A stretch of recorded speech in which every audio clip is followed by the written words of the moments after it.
Vishwani member friends స్నేహితులందరికీ కూడా కుటుంబ సభ్యులందరికీ కూడా మరొకసారి హృదయపూర్వకమైన ధన్యవాదాలు తెలియజేస్తున్నాను. నాకు అసలు విశ్వాని పచ్చడి అంటే రేడియోలో వినడం తప్ప ఇలా ఉంటుందని కూడా నాకు తెలియదు. ఒక మాటలు చెప్పాలంటే ఇల్లిడిస్తే పిల్లుగారిస్తా అనే ఒక సామెత ఉంది కదా, అట్లా ఇంటికే పరిమితమైనటువంటి నన్ను ఒక భారతదేశంలో కొన్ని ప్రాంతాలను చూడడానికి మెయిన్ కారకుడు.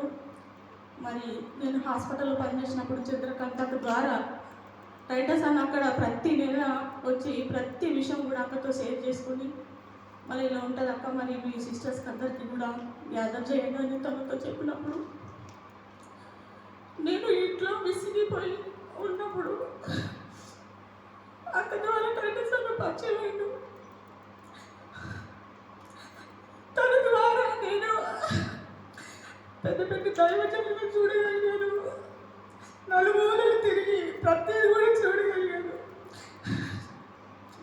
విశ్వాని కుటుంబం అంటే ఎంత భారంతో కూడిన పచ్చడి ఇలా ఉంటుంది అని ఒక హెబ్రోన్ డినామినేషన్లో కూడా ఎంతో భారంతో ఉంటుంది. కానీ ఇట్లా బీద ప్రజల మధ్యలో ఆహారం లేనటువంటి పరిస్థితిలో గుండా వెళ్తున్న ప్రజలను చూడమంటే అది కేవలం విశ్వాని వల్లనే సాధ్యమవుతుందని నేను తెలుసుకున్నాను.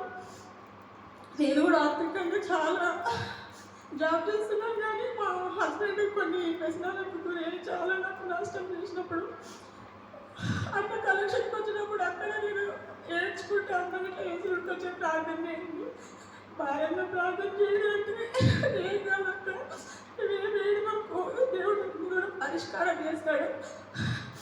దేవుడు మనకు సమస్తం చేయగల సమర్థుడు. నీవే బాధపడము, నువ్వు పిల్లల గురించి బాధ్యత ఉన్న వాళ్ళని మంచిగా చూసుకో. నేను కూడా అన్న వాళ్ళతో చెప్తా ప్రార్థన చేస్తాను. ఎంతో ఆదరణ మాటలు చెప్పేవాడు. ప్రతిసారి ఇప్పుడు మేము ఎటు సైడ్ మూలగేలు కానీ ఎటు ఉన్నా కానీ ఇండివిజువల్గా ప్రేయర్ చేసి ఫోన్ చేసి అక్కడ చేస్తున్నాం మరి వస్తామంటే ఇప్పుడు వాళ్ళేనన్నా అని చెప్పేసి వెళ్ళలేదు. అంత సిక్ అయిన మేము పెళ్ళి వచ్చిన తర్వాత అసలు కేరళలో చాలా భయంకరమైన పరిస్థితి. వినోద్ అన్న మా విశ్వాని మెంబర్స్ అందరూ కూడా అన్నకు ప్రతి క్షణము ఎట్లా అంటే దేవుడు కంటి పాప వాళ్ళని కాల్చుకుంటాడు.